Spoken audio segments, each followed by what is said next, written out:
This is the box. This is also the box. And this, believe it or not, it's also the box. The box, or to use its government name, the frame, is basically the edges of your photo and what goes inside them. And it's one of the most powerful creative tools we have, but one of the most difficult choices that we make as artists is where to put it. And that choice can be the difference between a really great photo and one that ends up in a pile of negatives at the bottom of your wardrobe. Either way though, it probably still won't get that many likes on Instagram. There's nothing I can do about that one, sorry. So with nearly infinite places to decide to put the box, how the hell do we decide where it goes and why? What can we learn from the great photographers who came before us and how they did it? Well, you see, the funny thing about there being infinite places to put the box is that there's also infinite opinions on how you should decide where it goes. Some people like to cram loads and loads of stuff into the box to pack a really dense and chaotic story in, and some people like to leave out as much as possible and take a photo that's just showing you just barely what you need to know and nothing more. One school of thought is to not think that much at all actually, and to just point the camera at whatever is interesting and press the shutter. Just put the fries in the bag and the subject in the photo.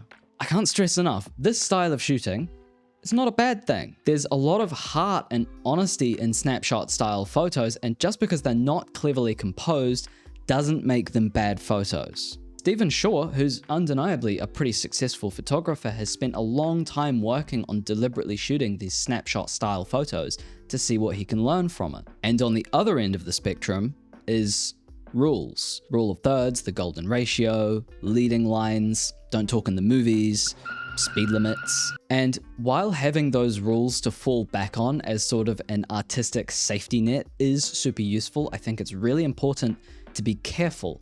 Those rules are ways you can enhance a good idea or story, but the rules aren't the whole story. You can't just take a photo of anything and stick leading lines in to make it good. Think of it as the icing, not the cake.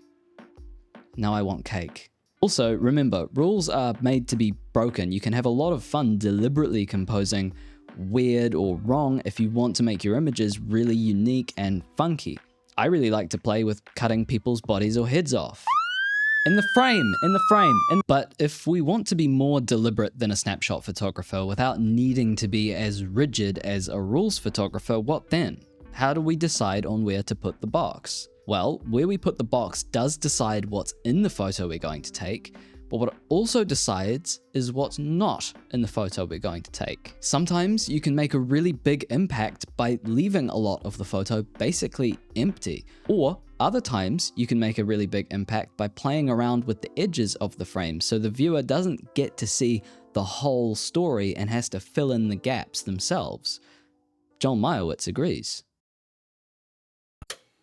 There's a frame. It's a fixed frame. And most people have the same frame. 35mm frame for the most part. And so how do you make your work different from anybody else's? So it's what you put in the frame, and it's where you cut the rest of the 360 degrees. When you put the frame up to your eye, the world continues outside the frame.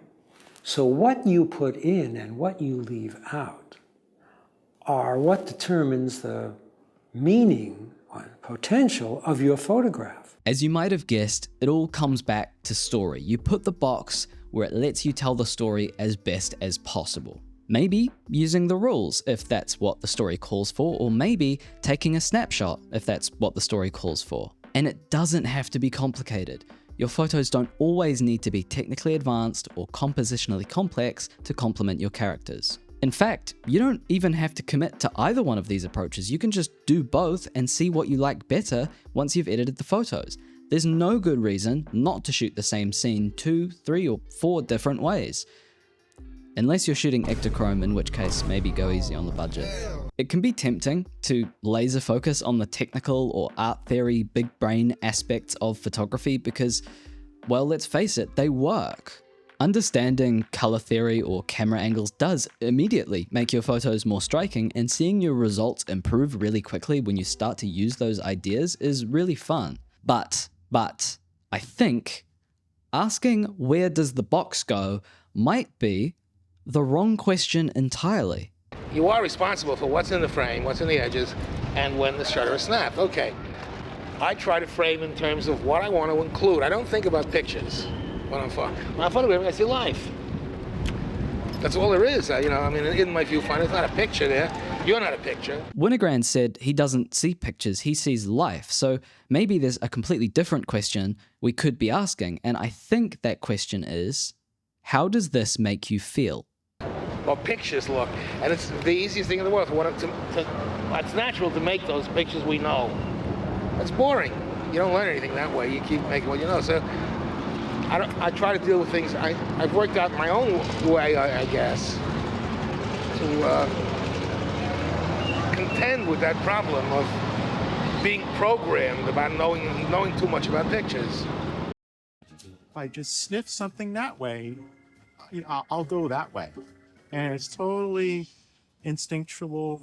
And so like when I'm out there, I could just do whatever. It's not really a casual thing. It's pushing my intuition in such a way that might relate to a jazz musician. And I'm not musical at all, but it must relate somehow to that process of creativity. Because if you turn on the creative juice machine, isn't that what we're trying to do to the people who see our photos? Make them feel something? If you look at some of the best photos ever, you probably don't sit there thinking about how clever the composition is. You see Kevin Carter's Pulitzer-winning photo of the starving child, and unless you're a damn robot, you don't see that he used rule of thirds really well, which he did. You see the pain and the suffering and the injustice of the conditions that child is in. Or, to lighten the mood a little bit, in one of my favorite photo books, maybe ever, Lars Thunbjörk's Office, when you look at these photos, you feel the absurdity and alienation of white-collar office work. Not that he's a master of fill flash, which he is. Here's a great street photography example by the one and only Matt Stewart. Yes, it's got great leading lines, but that's not at all what you get out of viewing this photo. You get the hilarity of everyday life in a city. You get the weirdness and absurdity that is being human. And as a bonus, this guy kind of looks like Squidward. So next time you're out shooting, whether it's street photos, portraits, landscapes, or I don't know, golf, instead of focusing your energy on thinking about where the box should go, maybe try thinking about how where the box is makes you feel and how you want the viewer to feel. If you feel anxious or nervous when you're out taking photos, I totally get it. I used to too. But if you want me to cure you for good, watch this video next. Stay hydrated and create art.